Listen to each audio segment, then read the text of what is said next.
Have you ever noticed how your grandparents talk about money completely differently than you do? They'll say things like a dollar doesn't go as far as it used to. And they're not wrong. But here's what nobody talks about. The concept of money itself keeps fundamentally changing. Not just its value. The entire idea of what money is, what it does, and how we use it. Here at Simple Money, we've been tracking how people interact with money across different generations. And what we've discovered is kind of mind-blowing. The rules of money are being rewritten in real time, and most people don't even realize it's happening. Today, I'm going to reveal why understanding this shift might be the most important financial lesson you'll ever learn. Here's what's really happening. Money started as a simple solution to a complicated problem. Think about it. Thousands of years ago, if you were a farmer with extra wheat but you needed shoes, you had a problem. You had to find a shoemaker who wanted wheat. Right now. Not next week when they might need it. That's exhausting. So humans invented money as a universal translator, a way to store value and exchange it whenever you wanted, with whoever you wanted. But here's where things get interesting. That original purpose of money, it's becoming almost quaint. Because money today does things that would seem like magic to people just 50 years ago. Your great-grandparents kept cash under their mattress. Your grandparents trusted banks. Your parents used credit cards. And you? You might send money to a friend by tapping your phone, or buy something with cryptocurrency, or invest in a company without ever talking to a human. The transformation is so gradual that we don't notice it. But we're living through one of the most dramatic shifts in monetary history. And it's not slowing down. It's accelerating. Let me show you exactly what's changing and why it matters to your wallet right now. The first shift I call the tangibility crisis. Here's what I mean. For most of human history, money was physical. You could hold it, count it, hide it under your bed. There was a psychological weight to spending it. When you handed over cash, you felt it leave your hand. There was a moment of loss, a tiny bit of pain. And that pain? It actually protected you. It made you think twice. It created natural spending friction. But now, money is increasingly invisible. It's numbers on a screen. It's a tap of your phone. It's an auto payment you set up once and forgot about. There's no physical sensation of loss anymore. And here's why this matters. Research shows that people spend up to 100% more when using cards versus cash. 100%. Double. Because the psychological pain of payment is gone. Think about your last online shopping spree. You added items to your cart. You clicked Buy Now. Maybe you used Apple Pay or saved payment info. The whole thing took seconds. Did it feel like you spent money? Really feel it? Compare that to counting out bills and handing them to someone. Watching them take your cash and put it in a register. The experiences are completely different, and your brain responds completely differently. This isn't just about spending more. It's about losing the natural feedback mechanism that kept our finances in check for generations.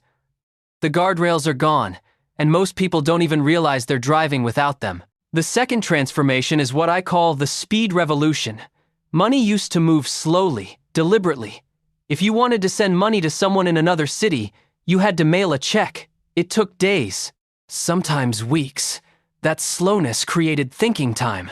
You couldn't make impulsive financial decisions easily. The friction of time forced you to reconsider, to sleep on it, to really think about whether this was a good idea. The slow speed of money was actually a feature, not a bug. But now money moves at the speed of thought. You can transfer thousands of dollars in seconds. You can buy stocks instantly. You can send money internationally while standing in line for coffee. The barriers are gone. And here's what makes this even more insidious. Companies know this. They've optimized their entire business models around removing friction.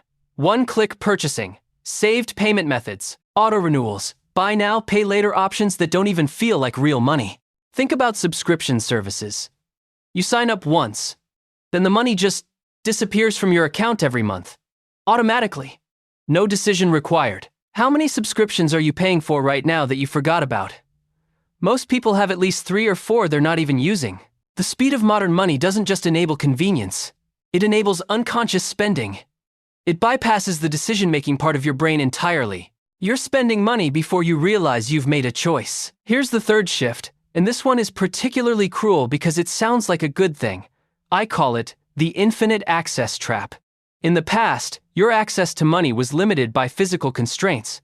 Banks had hours, 9 to 5, maybe Saturdays. When they closed, your money was locked away. That limitation protected you. It created mandatory waiting periods. If you wanted to make a big financial decision at midnight because you couldn't sleep, tough luck. You had to wait until morning, and by morning, you might have changed your mind. Your grandparents probably had a passbook savings account.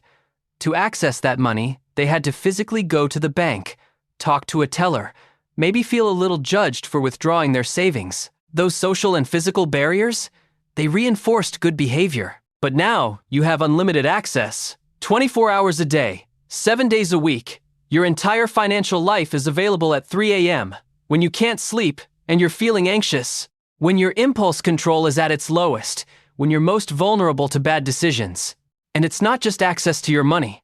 It's access to credit, to investment platforms, to crypto exchanges, to online gambling, to every possible way to spend, invest, or risk money. All available all the time. No waiting periods, no cooling off periods, no time to reconsider. The people who design these systems aren't trying to help you. They're trying to remove every possible obstacle between you and spending money, because every obstacle they remove makes them more profitable. Think about it this way. Imagine if your refrigerator was available to you 24/7. Oh wait, it is. And how's that working out for midnight snacking? Now apply that same principle to your entire financial life. That's where we are. The fourth change is what I call the abstraction layer. This one is subtle, but powerful. Money used to represent something concrete. Gold, silver, even paper money represented a claim on something real. There was a connection to tangible value. But modern money is increasingly abstract. It's debt, it's credit, it's potential, it's ones and zeros in a database. It's cryptocurrency based on complex algorithms. It's NFTs and digital assets. Each layer of abstraction makes money less real and more conceptual. And here's where things get really interesting. The more abstract money becomes, the easier it is to manipulate. Not by you, by systems, by inflation, by monetary policy, by financial engineering that most people don't understand. Your paycheck is direct deposited. You never see it. Your bills are auto-paid. You never write checks. Your investments are in funds you don't fully understand, containing companies you've never heard of. Your retirement is a number in an account that represents future claims on. What exactly? Most people have no idea what their money actually is anymore. It's just numbers that go up or down. And when money becomes that abstract, it loses its psychological weight. It becomes easier to take risks, easier to ignore, easier to lose track of. Here's a question that reveals this perfectly. If I asked you right now, without looking, how much money do you have? Not approximately. Exactly. Could you tell me? Across all accounts? Most people can't, because money has become too abstract to track mentally. Compare that to your grandparents. They knew exactly how much cash was in their wallet, to the penny, because it was real, tangible, countable. That concreteness created natural awareness. The abstraction of modern money has killed that awareness. The fifth shift might be the most profound of all. I call it the community to corporation transformation. Throughout most of history, money operated within communities. You borrowed from people you knew.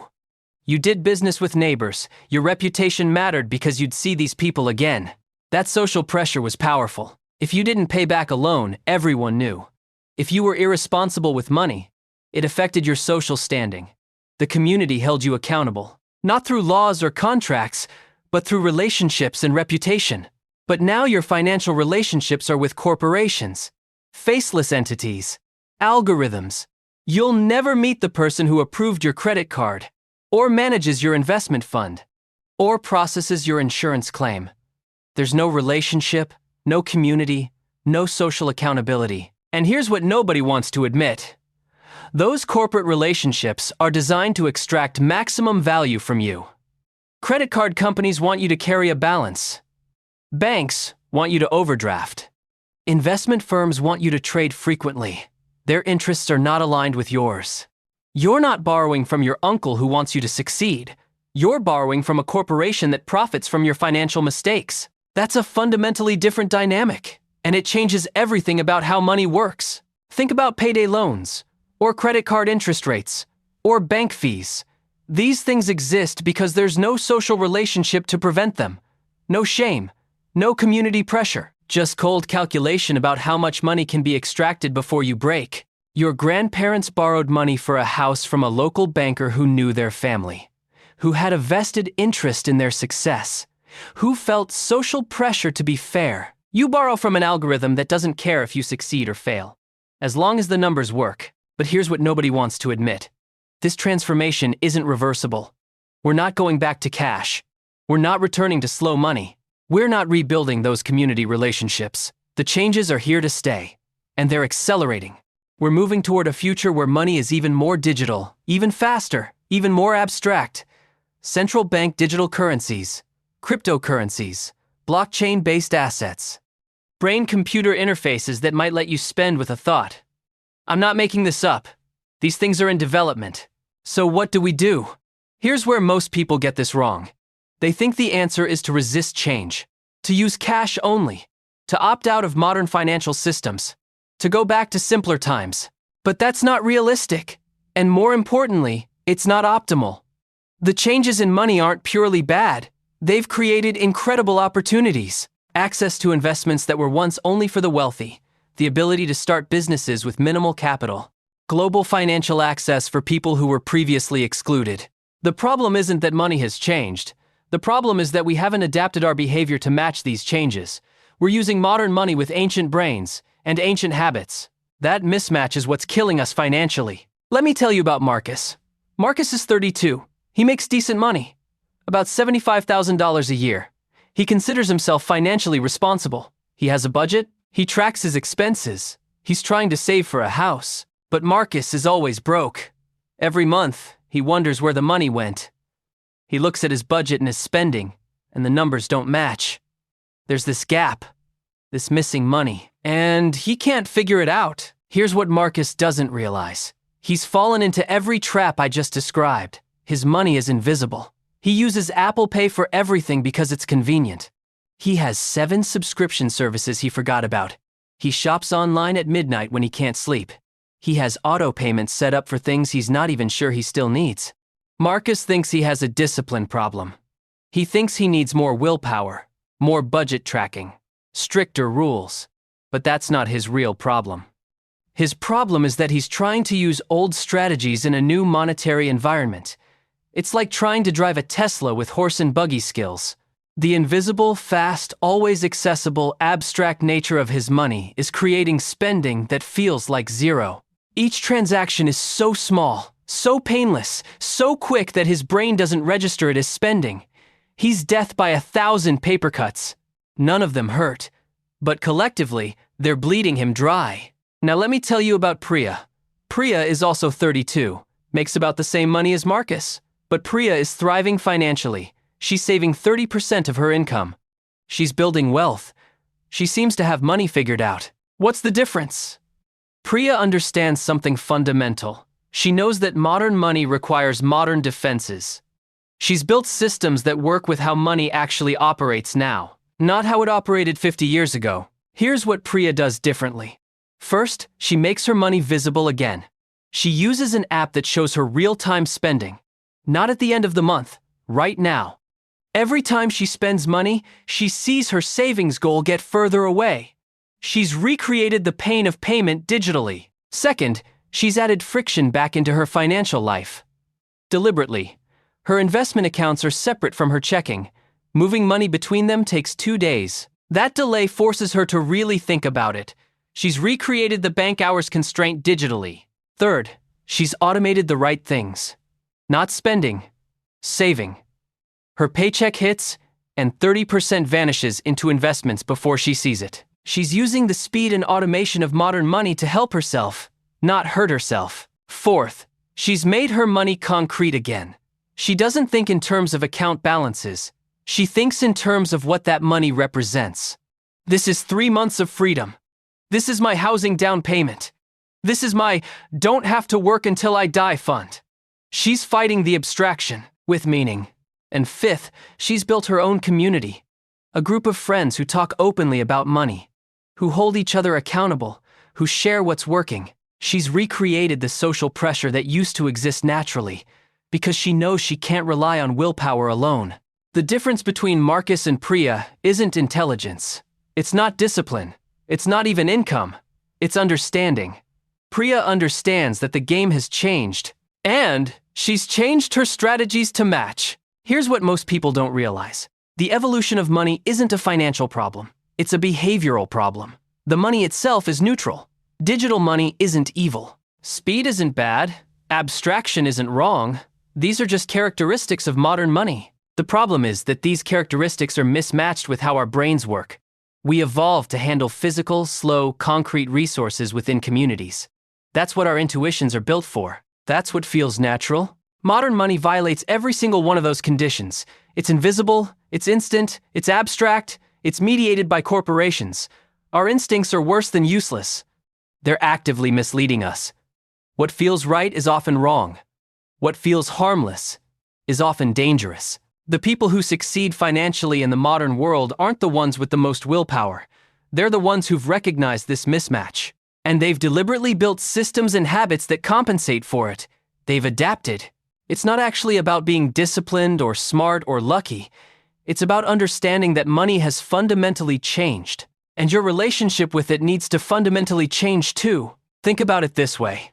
If you were suddenly transported to a country where you didn't speak the language, you wouldn't just try harder to communicate in English. You'd learn the new language, or at least carry a translation app. That's where we are with money. The language has changed, the rules have changed, and most people are still speaking the old language, wondering why nobody understands them, why nothing works anymore, why they can't get ahead. The tangibility crisis, the speed revolution, the infinite access trap, the abstraction layer, the community-to-corporation transformation. These aren't character flaws. They're not personal failings. They're predictable patterns that emerge when you put ancient brains in modern financial environments. But here's the empowering part. Once you see these patterns, you can compensate for them. You can build your own friction, create your own visibility, reconstruct meaning and community. You can adapt. The question isn't whether money will keep changing. It will. The question is whether you'll adapt with it, or keep using strategies designed for a world that no longer exists. Your grandparents' money advice was perfect for their world, but we don't live in their world anymore. We live in a world where money is fundamentally different, and that requires fundamentally different approaches. The good news? Once you understand what's changed, the solutions become obvious. Not easy, but obvious. You can't change the nature of modern money, but you can change how you interact with it. And that might be the most valuable financial insight you'll ever encounter. The concept of money keeps changing, but your ability to adapt, that stays constant. The people who win aren't the ones who resist change. They're the ones who see it clearly and adjust accordingly. So here's my question for you. Are you still playing by the old rules? Or are you ready to adapt to how money actually works now?